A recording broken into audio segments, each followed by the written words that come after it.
Gachagua, Deputy President, this is for you. I'm a senior driver. Kutoka 28 nimekuwa driver. But saizi mimi nalala chini hapa. Hapa unaona hapa. Sina blanketi, sina nini. Hapa nalala hapa.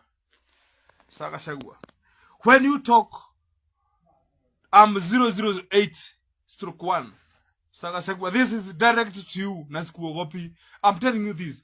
When you promised me, we promised the Kikosi 100 days. You failed us as police officers. Nasikuogopi. It's hard. Mimi nimetrain being a police officer for the last 12 good years. As a driver.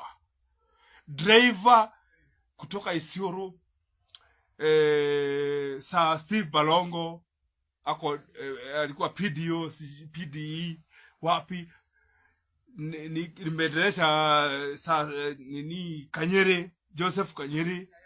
A very senior police officer, a very senior officer in the government. Na mimi hata corporal sijapata. Do you think it's worth? Kasia.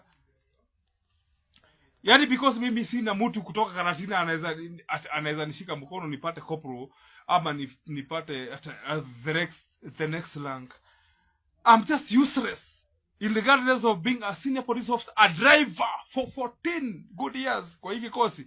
Do you think that is worth? Kwa Kikuyu tutasaidika saa ngapi? Tukataidikale.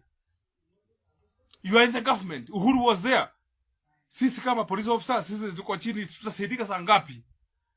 Think about it. Rethink about the decision we made. See, I don't vote. And I will never vote. But usinisaidia mimi as mimi in my family, if you can help, just help my wife. My wife was there for me. She has been there for me. She will always be there for me. She is called Anne Wajiro Bogwa. Just a mere school teacher, high school teacher, or Joro secondary. Igis elite. Anne Wajiro Bogwa. God bless you. Mama, I love you so much. But Gachagua, you should get this. Mimi sina mshahara. My wife have supported me for the last 7 good years. Because I don't have a salary. I have overcommitted myself. But Gachagua, God bless you. Mungu akubariki.